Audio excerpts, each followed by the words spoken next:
بسم اللہ الرحمن الرحیم۔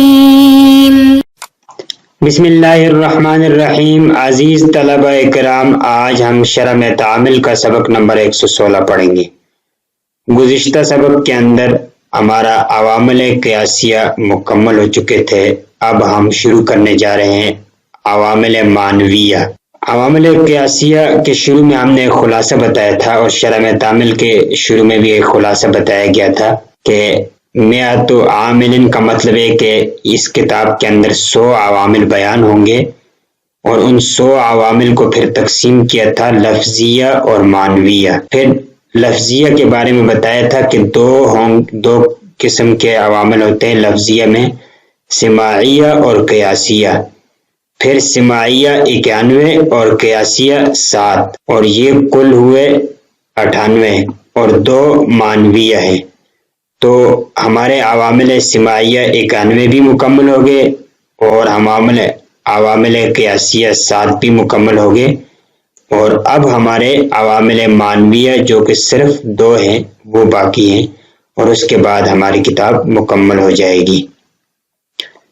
عوامل معنویہ 2 ہیں۔ ایک ہے ابتدا، جو کہ مبتدا اور خبر میں عمل کرتا ہے۔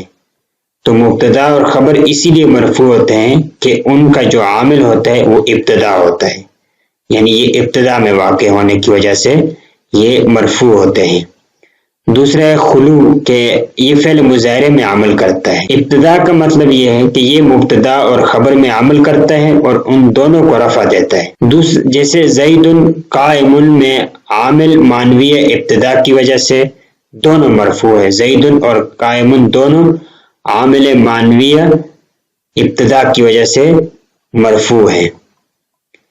خلو یعنی فعل مضارع کا نواصب و جوازم سے خالی ہونا، تو اس کو جو رفع ہوگا فعل مضارع پر تو وہ اس خلو کی وجہ سے، یعنی یہ خالی عن الناصب والجوازم ہونے کی بنا پر اس پر رفع پڑا جائے گا۔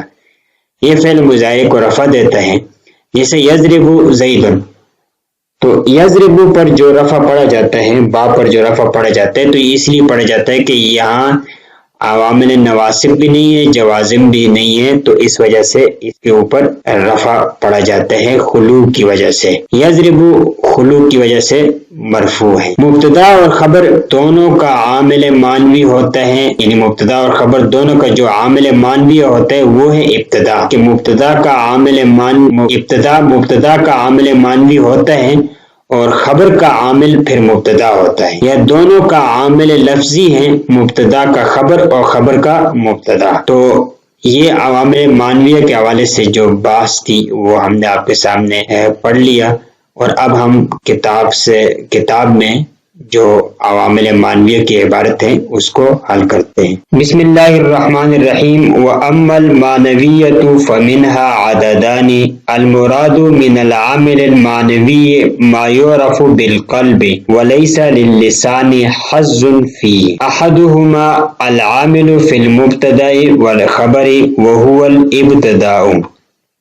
اے خلو الاسم عن العوامل اللفظیت نحو زید منطلق، واو استنافیہ، اما حرف شرط المعنویت مبتدا متضمن معنی شرط، فا جزائیہ، منہا ظرف مستقر ہو کر حال مقدم ہو جائے گا، عددان ذوالحال، ذوالحال اپنے حال مقدم سے مل کر خبر ہو جائے گا، متضمن معنی جزا کو، شرط اور جزا مبتدا خبر مل کر جملہ اسمیہ جزائیہ ہو جائے گا۔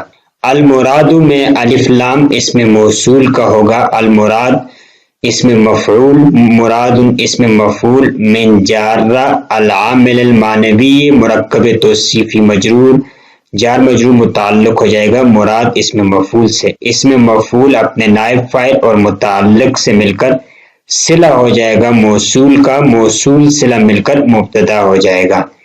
ما یعرف بالقلب میں ما موصولہ، یعرف فعل مضارع مجہول، ہوا ضمیر مستتر اس کا نائب فاعل، با جار، القلب مجرور، جار مجرور متعلق ہو جائے گا یعرف کے ساتھ، فعل مجہول اپنے نائب فاعل اور متعلق سے مل کر جملہ فعلیہ خبریہ ہو کر معطوف علیہ ہو جائے گا۔ وہ عاطفہ لیسا فعل اذا فعل ناقصہ لام جار لسان مجرور جار مجرور ظرف مستقر خبر مقدم ہو جائیں گے۔ حزن اس میں مؤخر فیہ جار مجرور متعلق ہو جائے گا لیسا کے ساتھ، فعل ناقص اپنے اسم و خبر اور متعلق سے مل کر جملہ فعلیہ خبریہ ہو کر معطوف ہو جائے گا۔ معطوف اور معطوف علیہ مل کر صلہ ہو جائے گا مع موصول کا، موصول صلہ مل کر خبر ہو جائیں گے مبتدا کی، مبتدا اور خبر مل کر جملہ اسمیہ خبریہ ہو جائے گا۔ احدہما مرکب اضافی مبتدا، العامل اسم فاعل، فی جار المبتدا معطوف علیہ و عاطفہ الخبر معطوف، معطوف معطوف علیہ مل کر مجرور جار مجرور متعلق ہو جائیں گے العامل سے، اسم فاعل اپنے نائب فاعل اور متعلق سے مل کر خبر ہو جائے گا مبتدا کا، مبتدا اور خبر مل کر جملہ اسمیہ خبریہ ہو جائے گا۔